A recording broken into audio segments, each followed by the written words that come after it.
விவசாயி, mechanic, engineer, இப்படி அப்பாக்கள் யாரா இருந்தாலும் அவங்க கனவெல்லாம் அவங்க பசங்களுக்கு ஒரு best college. AAA college of engineering and technology, Sivakasi. Counselling code 4680. மதுரையில் சிஎன்ஜி கேஸ் தட்டுப்பாடு காரணமாக நூற்றுக்கணக்கான அரசு பேருந்துகள் மற்றும் தனியார் வாகனங்கள் நீண்ட வரிசையில் காத்திருக்கின்றன. இது தொடர்பான தகவல்களை செய்தியாளர் மணிகண்ட பிரபுவிடம் கேட்கலாம். மணிகண்ட பிரபு, எரிபொருள் தட்டுப்பாடு, சிஎன்ஜி கேஸ் தட்டுப்பாடு என்பது இன்னும் வரும் நாட்கள்ல அதிகமாகத்தான் ஆகும் அப்படின்னு தான் எதிர்பார்க்கப்படுகிறது. தற்போது மதுரையை பொறுத்த வரைக்கும் என்ன நிலை?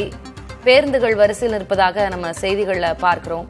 வாடிக்கையாளர்கள், பேருந்து ஓட்டுநர்கள் என்ன தெரிவிக்கிறாங்க இது குறித்து?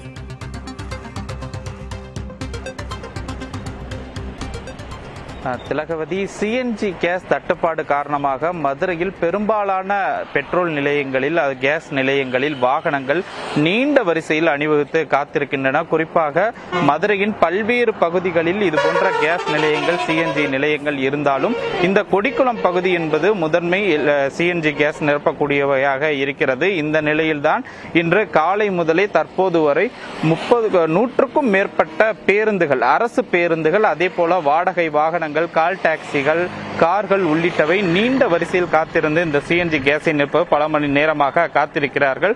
குறிப்பாக நகரின் பல்வேறு பகுதிகளிலிருந்து இந்த பகுதிக்கு அதிக அளவில் வாகனங்கள் வந்து சிஎன்ஜி கேஸ் நிரப்ப காத்திருக்கிறார்கள். அந்த போர் காரணமாக தொடக்கம் முதலே இந்த சூழ்நிலை மிக இக்கட்டான நிலையில் இருப்பதால் இந்த தட்டுப்பாடு, கேஸ் தட்டுப்பாடு என்பது ஏற்பட்டிருக்கிறது. இந்த நிலை காரணமாக தான் இதுபோன்ற கேஸ் நிலையங்களில் நீண்ட நேரம் காத்திருப்பதாக அந்த வாடகை ஓட்டுநர்கள் தெரிவிக்கிறார்கள். இங்கே கேஸ் நிரப்ப வாடிக்கையாக ஒரு காத்திருக்கிற அவரிடம் கேட்கலாம்.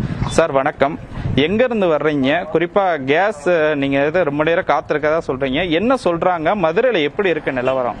சார், மதுரைக்குள்ள வந்து அவுட்டரில் தான் சார் ரெண்டு இடம் தான் இருக்கு.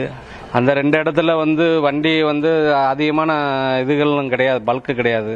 அந்த ரெண்டு இடத்துல ப்ரெஷர் இருக்கிற இடங்களில் வந்து போட்டால் தான் ஓரளவுக்கு ஒர்த்தபுளாக இருக்குது. ப்ரெஷர் இல்லாத இடத்துல போட்டோம்னா சும்மா அந்த அளவுக்கு போட்டும் பிரயோஜனம் இல்லாமல் இருக்குது. ரெண்டாவது இது வந்து ஓரளவுக்கு எல்பிஜி இருந்தப்ப கூட எங்களுக்கு தொந்தரவு இல்லாமல் தெரிஞ்சிச்சு. ஆனால் இப்போ எல்பிஜி இல்லை, இது ரிசல்ட் நல்லா இருக்கும், இது பொல்யூஷன் கண்ட்ரோல் இல்லாமல் இருக்குன்றதுனால நாங்கள் இதை விரும்பி போட்டோம். இப்போ போட்டால் இது அந்த அளவுக்கு இப்படி டிமாண்ட் இருந்துச்சுன்னா வண்டி வாசி ஓட்டி போக முடியாது. இதுக்காக ஒரு நாள் வந்து போய் பல்கில் போய் கேஸை நிரப்பிட்டு வந்து தான் மறுநாள் எதையும் பார்க்குற மாதிரி இருக்கு. ரெண்டாவது அந்த அளவுக்கு கெப்பாசிட்டி, டேங்க் கெப்பாசிட்டியும் கிடையாது. குறிப்பா எவ்வளவு நேரம் சார் இந்த சிஎன்ஜி கேஸ் நிரப்புற காத்திருக்கிறீங்க? குறைஞ்சபட்சம் 4 மணி நேரத்துல இருந்து 5 மணி நேரம் காத்து இருந்து தான் அதை போட்டு போற மாதிரி இருக்கு. அப்படின்னும் போது தொழில் பார்க்குற வேலைகள் எல்லாமே கெட்டு போயிருது. எந்த இதுக்குமே ஒருத்தா இல்லாம போயிருது. குறிப்பிட்ட ஒரு 1-2 இடம் மட்டும்தான் இதை வச்சுட்டு நம்ம மதுரையில் நாங்கள் இப்போ தெப்பக்குளம் ஏரியாவில் இருந்து இப்போ அங்கேருந்து இவ்வளோ தூரம் வர்றோம். இந்த இதுலேயே இப்போ எங்களுக்கு குறைஞ்சபட்சம் ஒரு 20 கிலோமீட்டர், 22 கிலோமீட்டர் காலி ஆயிடுது. அப்போ எங்களுக்கு என்ன இருக்குது? இதில் 8 கிலோமீட்டரில் 20 கிலோமீட்டருக்கு இங்கிட்டு வந்து நாங்கள் பல்கில் வந்து கேஸ் நிரப்பி போகணுன்னா எங்களால் அந்த அளவுக்கு ஒத்து போக முடியல. ரொம்ப கஷ்டமாகும். திலகவதி, நீங்களே கேட்டிருக்கலாம். குறிப்பாக பெட்ரோல் டீசலுக்கு மாற்றாக ஜிஎன்சி கேஸ் நிரப்பக்கூடிய இந்த முறையிலான வாகனங்களை வாங்கியவர்கள் தற்போது சிஎன்ஜி கேஸ் தட்டுப்பாடு என்பது பெருமளவு பெட்ரோல் நிலையங்களில் ஏற்பட்டிருப்பதால் கடுமையான பாதிப்பை தந்திருப்பதாகவும், ஒரு சில வாடகை வாகன ஓட்டுநர்கள் 20 கிலோமீட்டருக்கு அப்பால் இருந்து இந்த பகுதிகளுக்கு வந்து 4 மணி நேரம், 5 மணி நேரம் காத்திருந்து தங்களுடைய வாகனங்களுக்கு கேஸ் நிரப்பி செல்வதாகவும் தெரிவித்திருக்கிறார்கள். அதே போல இன்னொரு வாடிக்கையாளர் கூட இருக்கிறார், அவரிடம் பேசலாம். இது போன்ற நிலைமைதான் மதுரை மாநகருடைய பல்வேறு பகுதிகளில் இருப்பதாகவும் பரவலாக கருத்து தெரிவிக்கிறார்கள். தட்டுப்பாட்டை சமாளித்து வரும் நாட்களை எப்படி கையாள போகிறோம் என்பது மிகப்பெரிய கேள்விக்குறிதான்.